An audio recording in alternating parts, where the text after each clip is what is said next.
Bonjour வணக்கம். எல்லாரும் எப்படி இருக்கிறீங்க? சுகமாக இருக்கிறீங்களாங்க? இன்றைக்கி வந்து கொஞ்சம் நல்லா இருந்ததா, அதனால் வந்து சரி கொஞ்சம் பல்கோவில் வந்து உக்காரலாம் அப்படின்ட்டு சரி வந்தேன். நம்மளோட வீட்டு எதிர்க்கெல்லாம் வந்து ஜர்தான் அந்த மாதிரிலாம் இருந்துச்சுனாக்கா எவ்வளோ பச்சை பச்சைன்னு இருக்கும் பார்த்துக்கிறீங்கல்ல. இங்கே பாருங்கள் எவ்வளோ வெயிலுனாக்கா இந்த மாதிரி காஞ்சி போயிடுது பாருங்கள்.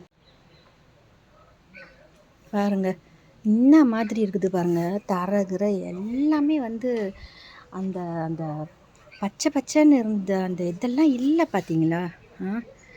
பார்த்தீங்களாங்க எப்படி இருக்குதுன்னு. ரொம்ப எவ்வளோ இப்போது வந்து இன்றைக்கி ஒரு நாள் பரவாயில்ல, இருந்தாலும் காலையில் தான் வந்து கொஞ்சோண்டு மழை பெஞ்சுது, கொஞ்சம் குளு குளுன்னு இருந்தது. இப்போ வந்து மறுபடியும் அப்படியே மீறி வெளியவே வர முடியல, அவ்வளோ அனலாக இருந்தது. செம்மத்தியாக அனலாகுது. ஆனால் இப்போ வந்து என்ன சொல்கிறாங்கனாக்கா இன்னும் அனலாகும் அப்போல்லாம் சொல்கிறாங்க வச்சுக்கோங்களேன். கடவுளே நான் அந்த மாதிரி இருக்கக்கூடாது, ஏன்னாக்கா ஏற்கனவே வந்து எங்கே பார்த்தாலும் எரிஞ்சு நிற்குது. அதனால் வந்து நம்ம வந்து மழை வரணும்னு சொல்லி வேண்டிக்கணுங்க. பிள்ளைங்களும் ரொம்ப கஷ்டப்படுறாங்க.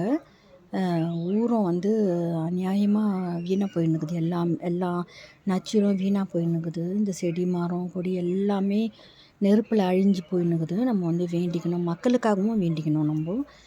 சரிங்க, நான் உங்களுக்கு இதை காட்டணுன்றதுக்காக தான் வந்து சரி இதை நம்ம போடுவோம். ஏன்னா ஈவரில் வந்து மறுபடியும் அந்த பெலூஸ்லாம் அந்த பச்சையாக வரோம்ல, அப்போ நம்மளுக்கு அந்த டிஃபரன்ஸ் தெரியும் பாருங்கள். அதுக்கு தான் சரி இதை பிடிச்சி போடலான்ட்டு. இது ஒன்றும் பெரிய இது கிடையாது, எனக்கு இதை பிடிச்சி போடணுன்னு ஆசை இருந்துச்சு, அதுக்கு தான் வேறு எதுவும் கிடையாது. சரிங்க, பாய்.